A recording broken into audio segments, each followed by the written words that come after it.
রুমি ইসলাম। প্রথমেই সংবাদ শিরোনাম। ব্রিটেনে কর্মচারীদের ন্যূনতম মজুরি দিতে ব্যর্থ হওয়াদের লিস্ট প্রকাশ করেছে HM revenue and customs. October থেকে ন্যূনতম মজুরি £6.50 ধার্য। মিশরের নতুন প্রেসিডেন্ট হিসেবে শপথ নিলেন আব্দুল ফাত্তাহ আল সিসি। এবং বর্ণাঢ্য আয়োজনে লন্ডনে অনুষ্ঠিত হল চট্টগ্রামের ঐতিহ্যবাহী মেজবান ও চট্টলাবাসীর মিলন মেলার আনন্দযজ্ঞ।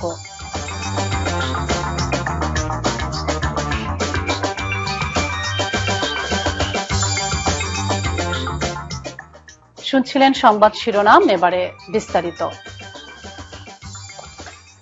ব্রিটেনে বিভিন্ন প্রতিষ্ঠানের কর্মচারীদের সরকার কর্তৃক নির্ধারিত ন্যূনতম মজুরি বা বেতন দিতে যারা ব্যর্থ হয়েছে তাদের একটি লিস্ট সম্প্রতি প্রকাশ করা হয়েছে। এইচএম রেভিনিউ অ্যান্ড কাস্টমসের তদন্তে বেরিয়ে আসা এই রিপোর্টে আইন অমান্যকারী এসব প্রতিষ্ঠানের সংখ্যা বেশ হতাশাজনক বলে জানা যায়।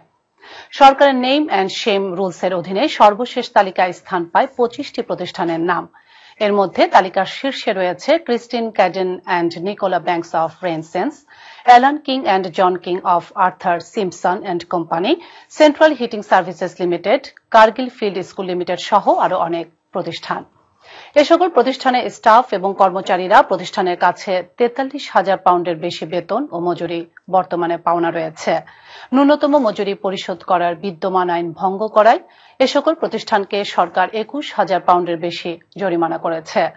বিজনেস মিনিস্টার জেনি উইল্ট স্পষ্ট ভাষায় বলেছেন, যে সকল এমপ্লয়াররা কর্মচারীদের ন্যূনতম মজুরি পরিশোধ না করে আইন ভঙ্গ করছে তাদেরকে জরিমানা করা হবে বলেও জানান।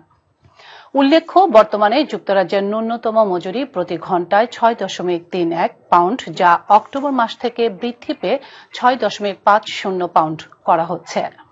বর্তমানে দেশের অনেক প্রতিষ্ঠানে ন্যূনতম মজুরি পরিশোধ না করার প্রথা প্রচলিত রয়েছে এবং অনেকেই এই অন্যায়ের প্রতিবাদ জানাতে ভয় পায়। তাই এইচএম রেভিনিউ অ্যান্ড কাস্টমস তাদের তদন্তের স্বার্থে একটি ফ্রি হেল্পলাইন চালু করেছে, যেন কর্মক্ষেত্রে আন্ডারপেইড ব্যক্তিরা তাদের অভিযোগ জানাতে পারে।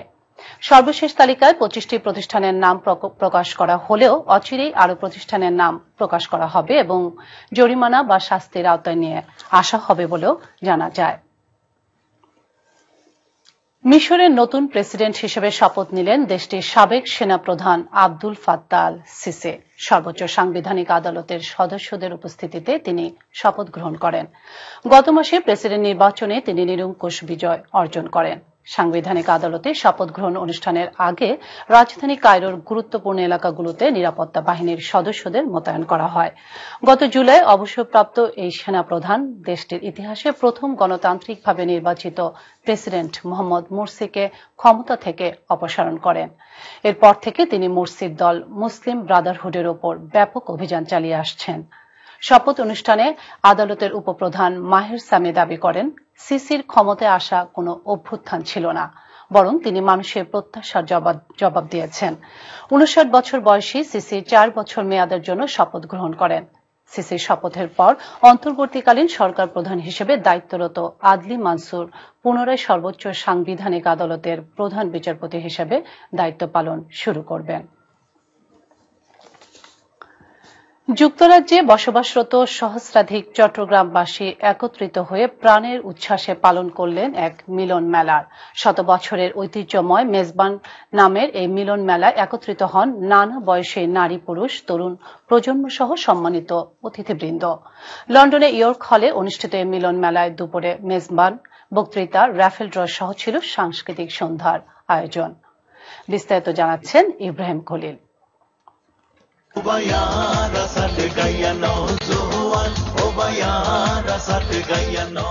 পাহাড়, সমুদ্র এবং উপত্যকায় ঘেরা চট্টগ্রাম শহরকে বলা হয়ে থাকে বাংলাদেশের অর্থনৈতিক রাজধানী। ঐতিহাসিকভাবে চট্টগ্রাম পরিচিত ছিল পোর্টো গ্র্যান্ডে এবং ইসলামাবাদ নামে। প্রাকৃতিক সৌন্দর্যের জন্য প্রাচ্যের রানী হিসেবে খ্যাত এই নগরীর হাজার হাজার অধিবাসী বাস করছেন যুক্তরাজ্য সহ সমগ্র ইউরোপে। তাদের অনেকেই আজ ডাক্তার, ইঞ্জিনিয়ার, আইনজীবী, ব্যবসায়ী বা নানা বৈচিত্র্যময় পেশায় নিয়োজিত রয়েছেন।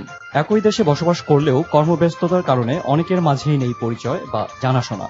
দেশের উন্নয়নে বড় অঙ্কের রেমিটেন্স পাঠানো এই প্রবাসী বাংলাদেশি বা আরও সুনির্দিষ্ট করে বললে প্রবাসী চট্টগ্রামবাসীদের একত্রিত করতেই আজ রবিবার গ্রেটার চিটাগাং অ্যাসোসিয়েশনের উদ্যোগে আয়োজন করা হয় এক বৃহৎ মিলন মেলার। মেজবান হিসেবে পরিচিত এই মিলন মেলা অনুষ্ঠিত হয় বেথনাল গ্রিনের ইয়র্ক হলে, যেখানে লন্ডন, বার্মিংহাম, ম্যানচেস্টার, কার্ডিফ সহ যুক্তরাজ্যের নানা প্রান্ত থেকে প্রাণের টানে ছুটে আসেন চট্টগ্রাম, সন্দ্বীপ, কুতুবদিয়া, কক্সবাজার সহ বৃহত্তর চট্টগ্রাম জেলা ও বিভাগের নানা বয়সী প্রবাসী বাঙালি। হাজার হাজার চট্টগ্রামবাসী এক ছাদের নিচে একত্রিত হতে পেরে উচ্ছ্বাস ও আবেগের বন্যায় যেন ভেসে যান। দুপুরে ঐতিহ্যময় স্বাদ ও গন্ধের বৈচিত্র্যময় মেনুতে আয়োজন করা হয় মেজবানের। পাশাপাশি আলোচনা সভা, গ্রেটার চিটাগাং অ্যাসোসিয়েশন সমিতির সভা, র্যাফেল ড্র ও সাংস্কৃতিক সন্ধ্যা যেন এই মেজবানে যোগ করে ভিন্ন এক মাত্রা। একে অপরের অপরিচিত হলেও সহস্রাধিক চট্টগ্রামবাসী মুহূর্তেই যেন হয়ে যায় একে অপরের বন্ধু, আত্মীয়। মেজবান এর আয়োজকরা জানান, এ ধরনের মিলন মেলার উদ্দেশ্য ভবিষ্যৎ কর্মপন্থা ও পরিকল্পনা। আজকে মনে হচ্ছে চট্টগ্রামবাসী, বৃহত্তর চট্টগ্রামবাসী যারা যুক্তরাজ্যে অবস্থান করছেন তাদের জন্য একটা ঈদের দিন। আজকে সবাই এই ট্র্যাডিশনাল মেজবানি অনুষ্ঠান এবং কালচারাল শোতে উপস্থিত হয়েছেন গ্রেটার চিটাগাং অ্যাসোসিয়েশন ইউকের আহ্বানে। এর মধ্যে এই নতুন একটা সংগঠন, শত শত চট্টগ্রামবাসী এখানে উৎসাহ নিয়ে সদস্য হয়েছেন। আজকে সবাই একত্রিত হচ্ছেন। আজ থেকে শুরু হলো চট্টগ্রামের ঐতিহ্যবাহী মেজবান। এই মেজবান আগামী বছর এবং বাকি যতদিন আমরা চট্টগ্রামবাসী থাকবো ইনশাআল্লাহ এই ব্রিটেনের বুকে আমরা করে যাব এবং এরপরে একটির পর একটি অনুষ্ঠান আনবো। যারা কিছুক্ষণ আগে মনোহর ভাই বলে গেছেন, আমাদের যে কর্মসূচি আছে সেই কর্মসূচি আমরা অক্ষর অক্ষরে পালন করবো ইনশাআল্লাহ এবং সমস্ত চট্টগ্রামবাসীর সহযোগিতা চাই। ইউকে যারা প্রায় কেউ হয় 15,000, কেউ 20,000, কেউ 25,000, কেউ 30,000 বাঙালি আছে বলে হয়, আছে বলে হয়, তারা আজ বড় আনন্দের দিন। আর যারা বেকুন বিরাট মহান মিলন মেলা আরা গ্রেটার চিটাগাং অ্যাসোসিয়েশনের মাধ্যমে আরা বেতন একত্রিত হই এবং আরা নিজেদের ভিতরে ভাব বিনিময় আদানের বিরাট সুযোগ পাবে। আজকে চট্টগ্রামবাসীদের বৃহত্তম মিলন মেলা মেজবানে এসে সত্যি খুব আনন্দিত এবং চট্টগ্রামের মধ্যে এত বিশাল সংখ্যাগরিষ্ঠ লোক যে এখানে আছে তা এই প্রথমবার দেখলাম। আমি আশা করি প্রত্যেকবারই প্রতি বছরে এই ধরনের মেজবানে চট্টগ্রামবাসীরা এগিয়ে আসবে। শুধু মেজবান নয়, চট্টগ্রামের উন্নয়নে এই ধরনের সংগঠনগুলো কাজ করে যাবে। প্রবাসের এই মিলন মেলার মাধ্যমে ব্যবসা বাণিজ্যের অপার সম্ভাবনাময় ও নৈসর্গিক সৌন্দর্যমণ্ডিত চট্টগ্রামবাসীদের ভ্রাতৃত্ববোধ যেমন সুদৃঢ় হবে, তেমনি বাংলাদেশের আর্থসামাজিক উন্নয়নে তারা রাখতে পারবেন ঐক্যবদ্ধ ভূমিকা। Ibrahim Khalil, NTV news, London. শহীদ রাষ্ট্রপতি জিয়াউর রহমানের 33তম শাহাদাত বার্ষিকী পালন উপলক্ষে যুক্তরাজ্য বিএনপির বার্নলি শাখার উদ্যোগে এক আলোচনা সভা ও দোয়া মাহফিলের আয়োজন করা হয়েছে। আমাদের ওল্ডহ্যাম প্রতিনিধি দিলওয়ার হোসেন শিবলি জানান, স্থানীয় বিএনপি কার্যালয়ে বিএনপি নেতা শামসুল ইসলামের সভাপতিত্বে ও মোহাম্মদ আলকাস আলীর পরিচালনায় সভার শুরুতেই পবিত্র কোরআন থেকে তেলাওয়াত করেন সৈয়দ আফজাল হোসেন। এ সময় বক্তব্য রাখেন ফিরোজ মিয়া, সজীব বক্স, ময়না মিয়া ও ফরহাদ আহমেদ সুমন প্রমুখ। সভায় বক্তারা বাংলাদেশে বিরোধী দলীয় নেতাকর্মীদের গুম ও হত্যাকাণ্ডের তীব্র নিন্দা জানান এবং প্রবাস থেকে বর্তমান সরকারের বিরুদ্ধে আন্দোলন চালিয়ে যাওয়ার দৃঢ় প্রত্যয় ব্যক্ত করেন। সভা শেষে শহীদ রাষ্ট্রপতি জিয়াউর রহমানের আত্মার মাগফিরাত ও বিএনপি চেয়ারপারসন বেগম খালেদা জিয়া এবং তারেক জিয়া দীর্ঘায়ু কামনা করে বিশেষ দোয়া করা হয়। শনিবার ফ্রান্সের ওভারভিলিয়ে শহরের ক্যাটসিমা নামক এলাকায় 16 রিডা পোস্ট 8 তলা একটি ভবনে আগুন লেগেছে। শেষ খবর পাওয়া পর্যন্ত এই অগ্নিকাণ্ডে 3 জন নিহত হয়েছে, তার মধ্যে বাংলাদেশি একজন রয়েছে বলেও জানা যায়। স্থানীয় সময় বিকাল 8টার সময় এই অগ্নিকাণ্ডের ঘটনা ঘটে। ওই ভবনের কয়েকটি তলায় 7টি বাঙালি মেস এবং 4টি বাঙালি পরিবার এবং আফ্রিকান কয়েকটি পরিবার মিলিয়ে প্রায় 150 জনের মতো মানুষ এই ভবনটিতে বসবাস করেন। প্রত্যক্ষদর্শীরা জানান যে 2 জন বাংলাদেশি অগ্নিকাণ্ডে আহত হয়েছেন তার একজনের নাম আব্দুল আল মামুন, তার দেশের বাড়ি সিলেটের বিয়ানীবাজারে এবং অন্যজন সাইফুর রহমান, তার দেশের বাড়ি মৌলভীবাজারের বড়লেখাতে। জানা গেছে আব্দুল আল মামুন ও সাইফুর রহমান ভবনটির 4র্থ তলাতে একটি মেসে বসবাস করতেন। আগুন লাগার পর তারা সিঁড়ি দিয়ে প্রথমে নামার চেষ্টা করেন। সিঁড়িতে আসতেই ধোঁয়া দেখে তারা বাঁচার জন্য ভবনটি থেকে লাফ দিয়ে আহত হন। তবে 2 জনের মধ্যে আব্দুল আল মামুন গুরুতর আহত হন। ধারণা করা হচ্ছে আব্দুল আল মামুন হাসপাতালে নেবার পর মারা গেছেন। প্রত্যক্ষদর্শীরা আরও জানান যে আফ্রিকান একজন মহিলা আগুনের ভয়ে বাঁচার আশায় ভবন থেকে লাফ দিলে তৎক্ষণাৎ তার মৃত্যু হয়। প্যারিস ফায়ার সার্ভিস ঘটনাস্থলে পৌঁছে আগুন নিয়ন্ত্রণের চেষ্টা চালিয়ে যাচ্ছে। শেষ খবর পাওয়া পর্যন্ত ভবনের ভেতরের সকলকে সরিয়ে নেওয়া হয়েছে এবং আগুন নিয়ন্ত্রণে এলেও ভেতর থেকে ধোঁয়া বের হচ্ছে। রবিবার আন্তর্জাতিক তাহফুজে খতমে নবুয়ত বাংলাদেশ ব্রাডফোর্ড শাখার উদ্যোগে ১৯তম খতমে নবুয়ত মহাসম্মেলন অনুষ্ঠিত হয়েছে। মুফতি সাইফুল ইসলামের সভাপতিত্বে ও মাওলানা আশরাফ আলী শিকদারের পরিচালনায় ব্রাডফোর্ডের তাওয়াক্কালিয়া জামে মসজিদে এই অনুষ্ঠানের আয়োজন করা হয়। অনুষ্ঠানে প্রধান অতিথি হিসেবে উপস্থিত ছিলেন হযরত মাওলানা হাফেজ নুরুল ইসলাম ও বিশেষ অতিথি হিসেবে উপস্থিত ছিলেন বিশিষ্ট ইসলামী চিন্তাবিদ মাওলানা জুবায়ের আহমেদ আনসারী, মাওলানা জুনায়েদ আল হাবিব, মাওলানা নজমুদ্দিন কাশেমি, মাওলানা হাফিজ অলিউর রহমান প্রমুখ। এ সময় বক্তাগণ বক্তব্যে উল্লেখ করেন, বর্তমান সময়ে ইসলামকে ধ্বংস করার জন্য ইহুদি খ্রিস্টানদের পাশাপাশি মুসলমানদের মধ্যে অনেক ফেরকা ও ফিতনা ঢুকে গেছে। অসংখ্য ফিতনার মধ্যে বর্তমান সময়ে কাদিয়ানী সম্প্রদায় হল অন্যতম বড় একটি ফিতনা। নতুন প্রজন্মদের এইসব বাতিল ফিতনা ও ফিরকা সম্পর্কে সজাগ করে তুলতে হবে বলেও জানান তারা। সভা শেষে মোনাজাত পরিচালনা করেন ইমাম মাওলানা আব্দুল জলিল সাহেব।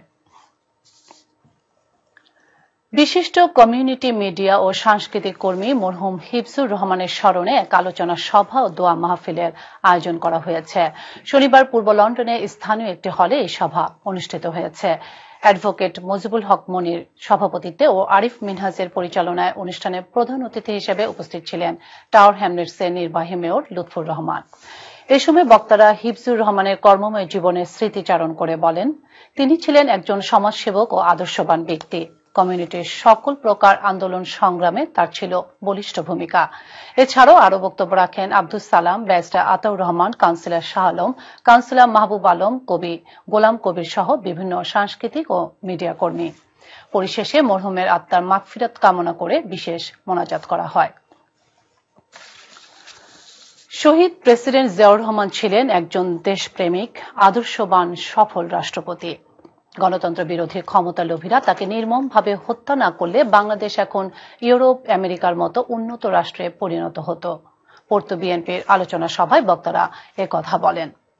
আমাদের স্পেন প্রতিনিধি জাফরুল ইসলাম পর্তুগাল ঘুরে এসে জানান, মঙ্গলবার পর্তুগালের পোর্তুর স্থানীয় এক হলে শহীদ জিয়াউর রহমানের ৩৩তম শাহাদাত বার্ষিকী উপলক্ষে এক আলোচনা সভা অনুষ্ঠিত হয়। সভায় সভাপতিত্ব করেন সংগঠনের সভাপতি কে এম হারুন। সাধারণ সম্পাদক কাজল আহমেদের পরিচালনায় প্রধান অতিথি ছিলেন স্পেন বিএনপির সভাপতি খুরশেদ আলম মজুমদার। শহীদ জিয়ার উন্নয়ন, দক্ষতা, দূরদর্শিতা ও বর্ণিল জীবনী আলোচনা করে বক্তব্য রাখেন মামুন হাজারি, শাহ আলম কাজল, আবুল হাসনাত, তাজুল ইসলাম, নাইম নিয়াজ, জাহিরুল হক বুলু, শরীফ নাজির, আবুল মোমিন, আব্দুল আলিম প্রমুখ। প্রধান অতিথির বক্তব্যে ইউরোপ বিএনপির অন্যতম নেতা খুরশিদ আলম মজুমদার বলেন, বর্তমান সরকার নির্যাতন, হত্যা, গুম আর সন্ত্রাসের মাধ্যমে দেশকে ধ্বংসের দিকে ঠেলে দিচ্ছে। এই অবৈধ বাকশালী সরকারের বিরুদ্ধে প্রবাসীদেরকে ঐক্যবদ্ধভাবে আন্দোলন করতে হবে।